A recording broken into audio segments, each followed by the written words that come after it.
Hello, everybody. Welcome to the Buckeye Weekly Podcast. I'm Tony Gerdeman here, as always, with Tom Orr. Tom, how's it going? Tony, it is time to get out our red pens and do some grading. Once again, the way too early transfer portal grades in Ohio State. You said, let's grade the 2027 transfer portal. And I said, Tony, it's even more way too early to do that. It hasn't even happened yet. And I know that doesn't necessarily stop other people on the on the internet, but it's going to stop us. So we're going to be very conservative and responsible and just put extremely final grades on Ohio State's 2026 transfer portal editions. Although I'm thinking now, like during the dull days of May, perhaps we start putting people into portal for 2027 and grading those and see how that goes. Just throwing that out there. If you would like to see that, go ahead and hit the thumbs up. If you're watching and leave comments, please, yes, project it out until 2029 if you want. We will tell you which ninth graders will be transferring and whether those guys will be good additions to your football team. But now, for now, we are going to grade the defensive additions to this Ohio State football team. And let's start on the defensive line at defensive tackle, Tom, where the Buckeyes bring in John Walker from UCF, James Smith from Alabama. I went first in the last show. I'll let you go first. Give me your grades, and I will tell you whether or not you're exactly right or you're just off. I think, to me, defensive tackle, I think this is an A. This is, and I was not overly generous with my grades on the last show, but defensive line, especially the interior, you bring in James Smith, who has played in the SEC and has a little bit of a track record, and you bring in John Walker, who has some real size, and I think these are both guys who are coming in at a position of need, a position of tremendous need, and you needed to bring in two guys here. And I think the floor here is at least solid contributors. At least. I would be pretty surprised if neither of these guys was a solid, was something short of solid contributor. And the ceiling is potentially pretty good. I don't think you're bringing in a Caden McDonald necessarily, but you're bringing in guys who there's not going to be, I think the big concern was, oh boy, Caden McDonald is gone. Tywan Malone is gone. How are you going to, and a bunch of the younger guys have all left in the portal. So, okay, how are you going to make up for that? And I think the answer is, ta-da, these two guys. Yeah, when you're talking about need and who you go and get, James Smith was at the top of some of the rankings in terms of defensive linemen. Ohio State has liked John Walker for a long time now. And while Ohio State isn't the deepest on the interior, when you pair these two with Edric Houston and Will Smith Jr., it feels like you've got a perfect four there that would be considered co-starters. So when you're talking about contributors, I'm thinking they're considering these two guys starters, but also the other two guys starters as well. And if you can get 35 snaps a game out of, all of these guys, or 30 out of each of these guys, then I think you've got something there and you got something that can keep them fresh. So I'm going to go A- just because I've got higher standards, as we know. A- on this one. Here's one, Tom. We're gonna put Quay Rousseau at edge, at defensive end, and I'll be interested in your thoughts because he started portions of 2 seasons now at Alabama as a third-year player, as an outside linebacker edge type of guy. He's shown flashes. Tom, how do you feel about the addition, the need? Because there's certainly some need for what he does and what Ohio State has done. Yeah, he's an interesting fit because he's not proven, but as you said, you've seen some flashes, some intrigue there. And I think at this point you would probably, if you had the opportunity to either take a CJ Hicks or a Quay Rousseau, you're probably taking Quay Rousseau, right? I mean, probably so if you view it as that's sort of the trade-off, there's probably a little bit of an upgrade there. I think we have to, in my mind, you almost are including Kenyatta Jackson in this group to a certain degree, because keeping him out of the NFL draft is, like adding the top edge guy in the portal. But, we're really just grading this one thing. I think they They didn't have a tremendous need at edge because you've got Zion Grady, I think, is probably ready to take another step. But Quay Rousseau, you take him over C.J. Hicks, you take him over Logan George. I think you're probably reasonably happy here. Is this a B minus? Is this a B? With the understanding that there's a lot of potential here, and this is a grade that could very easily end up a B plus or A minus or something like that. But I kind of want to see it happen before I'm willing to do it. But I keep in the back of my head, I keep thinking a really intriguing fit here where he maybe is more potentially Arvell Reese than Caden Curry. And what does Matt Patricia have in mind here? Because I have a feeling Matt Patricia is looking at this and going, okay, I have some thoughts. Yeah, and how much are they going to ask of him? How many snaps? And so I'm going C plus, but it's like a C plus that surprises and impresses the parents. You're like, you're going to put this C plus up on the fridge. It's basically because it's so out of the blue. It's like so surprising. That's one where you want to call the teacher and be like, are you sure? Is this what happened? Is this good? And you're proud of yourself that your child has produced a C plus when this has never happened before. So I think there's reason for optimism with this C plus. Like, this is C plus today, B minus tomorrow, that sort of thing. And so I think that's what they've got here. Well, and he and James Smith were kind of viewed as a package deal. And, sometimes when you've got a package deal, it's, one of the pieces of the package is just like the vestigial tail kind of thing where it's like, well, I don't know what we're going to do with this. There's not a lot here. This is one where both of these players I would expect to play notable roles. James Smith I'm looking at is probably, a more sure thing to play a regular role / starter role on this team.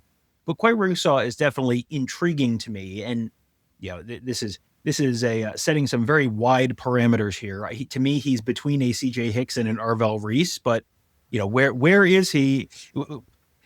That's one of those real inside of you. There are two wolves, but where does he fall on that spectrum there? That I'm intrigued to see because I think there's a wide variety of possible outcomes for him this year.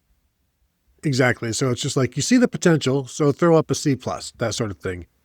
B minus, it's a downer. C plus, it's uplifting. Linebacker Christian Allegro from Wisconsin, to me, is also one where you can see him in a couple of places. I do expect him to kind of be the guy next to Peyton Pierce when they're in their certain alignments. But where do you have him? What is your grade? What does your red pen tell you? Well, he's someone who, when we were doing one of the shows on, guys you're most excited about, I don't think we actually said his name on the defensive show, which is weird because he's one of the guys who, watching Ohio State play other teams last year, there were only maybe 4 or 5 players that I thought, man, that guy would look real good in an Ohio State uniform. And Allegro is one of them. Allegro is one of those guys who, I don't watch a ton of Wisconsin football because, why would you at this point? But every time I watch Wisconsin, he always jumps out to me as just a guy. He's not, he's not going to be an Arvell Reese NFL draft pick, but he's going to be probably a very, very good player for Ohio State next year.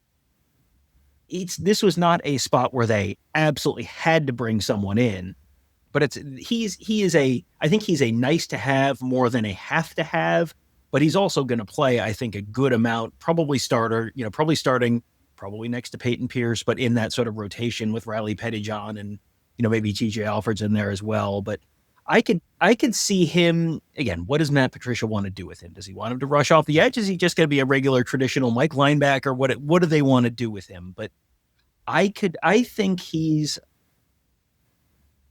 I feel like B is the lowest grade I could go on him just because I really, really like him. Is he a B plus? Because there's, I could really see him being a fan favorite, really solid player. I'm going to go B just because maybe it's more of a, he's playing 2/3 of the snaps kind of thing because they're rotating so much or whatever. But I'll say B, but closer to a B plus than a B minus. Yeah, I like that. And it is one of those things where you don't necessarily need him, but what you've added is 119 tackles over the past 2 years, 13 tackles for loss, 7 sacks. So yeah, you don't need it. It's nice to look at. It's kind of like this is a good art grade. This is something like that where it's not necessary, but I mean, if you're going into the portal, they feel it is. So now this pairs with, as you said, Peyton Pierce. We'll see where Riley Pettyjohn fits into all of this, and we've got plenty of time to talk about all of that as well. So I'll go B+ on this one.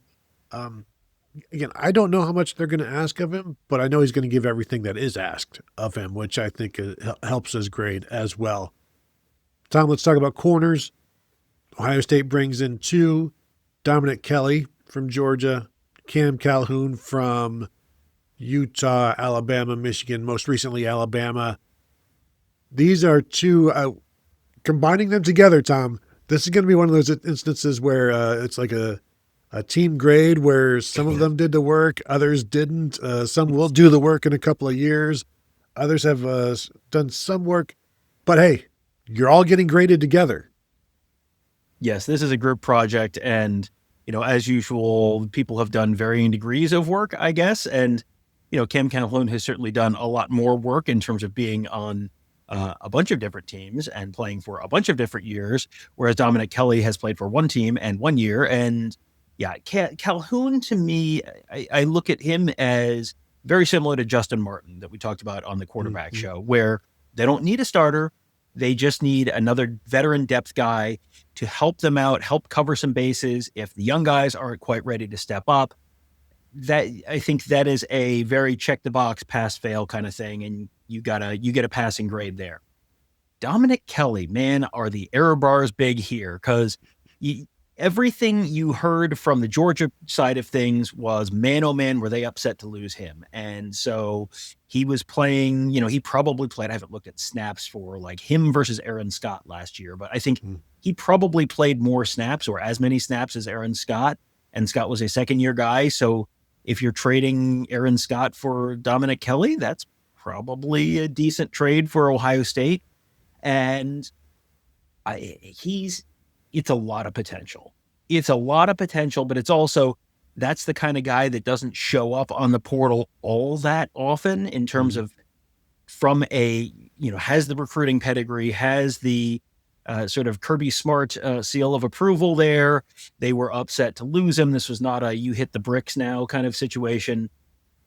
I'm going to give this a B+, but say, man, oh man, are the error bars big here, where this could be, if he turns into at least a rotational player this year and then a starter next year, this is an A.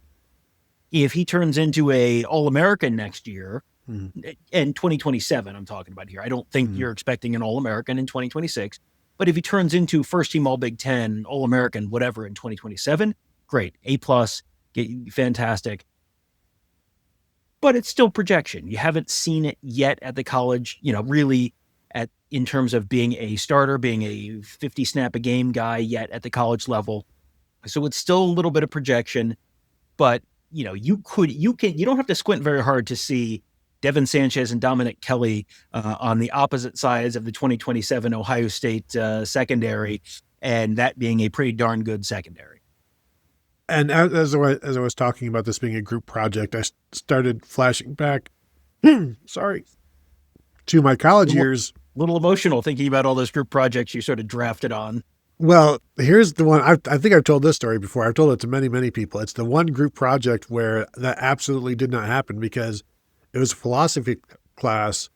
And I had, me and my group had one philosophy we were debating versus another group.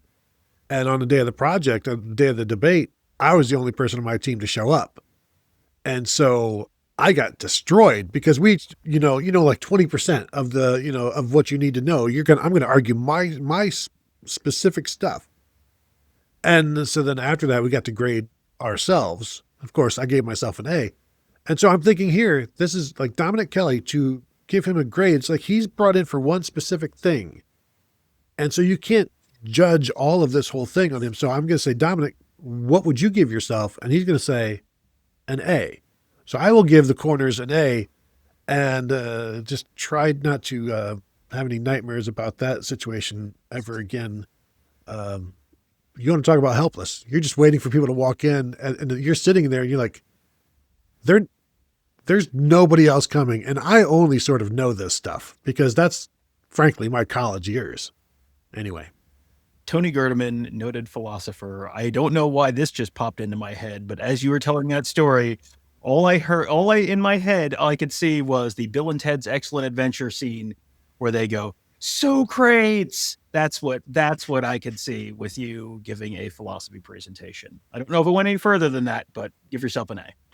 Well, and the reason I did more philosophy and logic was because those also counted as math classes. And I didn't really want to get into the math classes anymore. But again, neither here nor there. Congratulations, Dominic, on your A. Tom, let's move to safety, which I feel like there are going to be some high grades here as well. I'll just let you go. Yeah, to me, this was when we did the show on what, where we were maybe most intrigued, most excited about what the additions. Both of these guys came up, and Terry Moore was the first name that we talked about, safety from Duke, and then bringing in Earl Little out of Florida State. These are both guys who have played at a high level, guys who have played pretty well at a high level, guys who they brought in and had spots they needed to fill. And then there's probably a little bit of a chicken and the egg thing in terms of, did Fahim Delane leave because they were going for, shopping for guys? Did Bryce West leave because they were shopping for guys? Did they shop for guys because those guys left? But either way, the safety coaches and the secondary coaches and the defensive coaches at Ohio State looked at these guys. And if you want to say, well, Fahim Delane only left because they brought in these guys, well, they brought in these guys. And if that pushed them out, they knew they knew that was a risk and they felt it was worth doing. These are two guys who are proven. These are two guys who are veterans. These are two guys who are experienced. This to me is an A. I look at this and, is there a way it goes bad? Sure. Yeah, White didn't play at all last year. Little is probably going to be asked to do something a little different than what he's done for some of his career. And he's really only had 1 year. Both these guys really had 1 year of full-time starting. But I think what was the goal in the portal this year? The goal in the portal was to get older, more experienced, bring in some veterans, bring in some proven guys. You'd love to bring in some guys from, who've played at a reasonably high level before. So you're not having what is the adjustment from Conference USA to the Big Ten going to be like? The ACC, the Big Ten, it's not exactly the same, but it's also not too dissimilar. So I think to me, this is one of the areas. Defensive tackle and safety, I think, are the two spots that I look at and just say 2 thumbs up. Absolutely great addition. I think I know Tony was giving the corners an A. That's fine. And that's, I think that there's a lot of intrigue there, but safety feels like check the boxes with some of the best potential answers that were out there. I didn't give the corners the A. Dominic McKinley gave the corners Sorry. the A. Sorry. I didn't mean to confuse everyone. That's again, the noted philosopher Tony Gerdeman allowing the players to grade themselves. I will, however, give the safeties an A, and I do think, yes, there's a way that this does not go well. Earl Little played a season and a half back in half a season, I think, in 2024 at nickel before moving back to safety. The second half of that season, as you said, Terry Moore has been out, so there's some question there. But I think healthy, and I think there's every reason to be optimistic about these two guys in these roles. I'm very interested to see what the nickel usage is now, as opposed to previously with Lorenzo Styles Jr. as more of a coverage guy, how they operate. I'm interested to see how that goes, but I'll go an A there.